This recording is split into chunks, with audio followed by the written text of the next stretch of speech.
नमस्कार, मैं डॉक्टर तिलक अपने YouTube चैनल के साथ एक बार फिर आपके सामने उपस्थित हूँ। हम लोग ब्रेस्ट फीडिंग पे बात कर रहे थे। अब हमारा बच्चा 6 महीने का हो गया है, तो माँ का दूध 6 महीने तक तो संपूर्ण भोजन है, यानी exclusive breast feeding is sufficient. ना घुट्टी, ना शहद, ना ग्राइव वाटर, ना पानी, ना ऊपर का दूध, यहां तक कि गर्मी के महीनों में भी ऊपर का पानी नहीं देना। लेकिन अब 6 महीने का हो गया है, सिर्फ मां के दूध से उसका पूरा नहीं पड़ेगा, तो अब हमें ऊपर की चीजें शुरू करनी है। तो कैसे शुरू करें? इसको हम लोग कहते हैं सप्लीमेंट्री या कॉम्प्लीमेंट्री फीडिंग।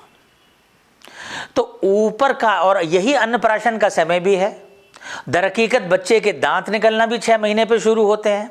वो ढेर सी लार टपकाता है, जो कुछ भी मिलता है वो उसे उठा के मुंह में ले जाता है, काटता है, चबाता है। तो देखिए, प्रकृति अपनी भाषा में आपसे कह रही है, यदि आप समझ पाएं तो, कि भैया दूध के साथ तो कोई संभावना नहीं है, हमें कुछ ऐसा दो कि जिसे हम काट सकें, जिसे हम चबा सकें। तो 6 महीने से बच्चे को सॉलिड फूड यानी ठोस भोजन प्रारंभ करना है। ठोस भोजन कैसे? यहां से हम शुरू करेंगे और 1 साल का जब तक बच्चा होगा, यानी अगले 6 महीने में, तब तक उसको मां के भोजन का लगभग 50% खाना खाना चाहिए, और वो सब कुछ खाना खाना चाहिए जो उसकी मां खाती है। तो अब इसका एक हम स्टेज्ड प्रोग्राम बना लें कि शुरू में हम उसको कुछ semi liquid, semi solid type की चीज़ें देंगे, धीरे धीरे उसको थिक करते जाएंगे, चीज़ों की संख्या बढ़ाते जाएंगे। लेकिन ध्यान रखिए, जो कुछ भी पशु से आता है, एनिमल ओरिजिन का है, वो चाहे एग हो या नॉन वेजिटेरियन फूड हो, वो 1 साल तक न दें। शहद भी अगर देना चाहें, वो भी मधुमक्खियां कलेक्ट करके लाती हैं, 1 साल तक न लें, क्योंकि एक बीमारी है जिसे बॉट्यूलिज्म कहते हैं, उसका खतरा नहीं तो पैदा हो जाता है। तो बच्चे को क्या दें?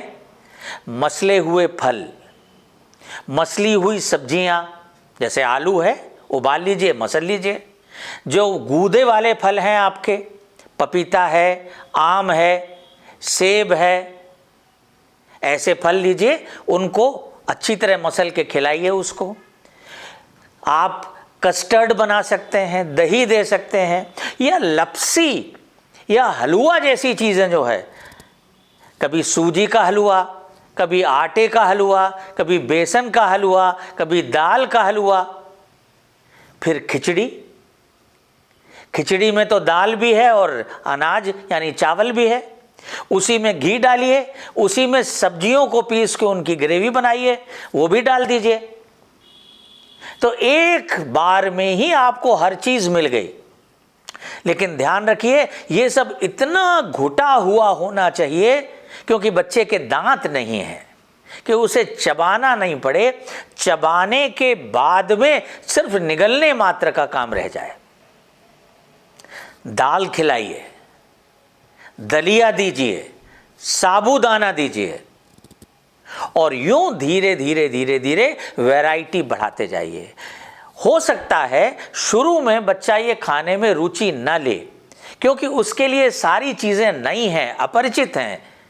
जैसे आप किसी अपरिचित व्यक्ति से मिलते हैं तो एकदम से दोस्ती नहीं हो जाती, कुछ समय लगता है, संबंध विकसित होते हैं, और हो सकता है कुछ दिन में वो आपका घनिष्ठ दोस्त भी बन जाए और मुलाकातें फिर रोज होने लगे। इसी ढंग से भोज्य पदार्थ भी धीरे धीरे इनका स्वाद डेवलप करना पड़ता है। और जब स्वाद विकसित होता चला जाए, जबरदस्ती बिल्कुल मत करिए। पहले थोड़ा, फिर अगली बार में उससे ज़्यादा, फिर उससे ज़्यादा। और स्तनपान जो है वो हमेशा उसके बाद में करें, यानी पहले जो खाना है खा लो, जब पानी पीने का टाइम आए तो मां का दूध पी लो।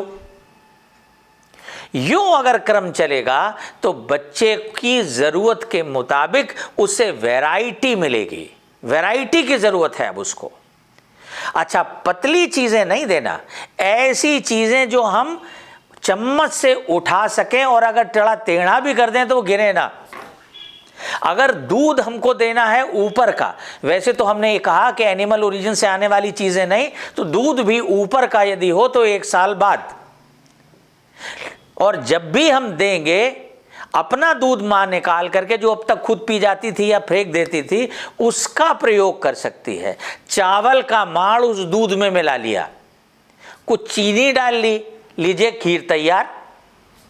साबूदाने की खीर तैयार, उसमें सत्तू घोल लीजिए, सत्तू तैयार। कुछ जो बिस्किट है पार्ले जी वाले या थेरेप्टीन के, वो दूध में मिला लीजिए। इस ढंग से आप ढेर सी चीजें और प्रयोग दूध के साथ भी कर सकते हैं। लेकिन ध्यान रखिए, 1 साल तक यदि आप एनिमल ओरिजिन का सामान नहीं देंगे तो बच्चे में एलर्जी होने के चांसेस कम रहेंगे। और अगर आपने फॉरेन प्रोटीन, खास तौर पे एनिमल ओरिजिन की प्रोटीन पहले दे दी तो फिर एलर्जी होने की संभावना बढ़ जाती है। तो ये अनुशंसा उन लोगों के लिए सख्ती से लागू की जाती है जिनके परिवार में एलर्जी का किसी तरह का कोई भी इतिहास हो। बहुत बहुत धन्यवाद। अगले संस्करण में फिर आपके साथ मुखातिब होऊंगा, तब तक के लिए इजाजत दीजिए। नमस्कार।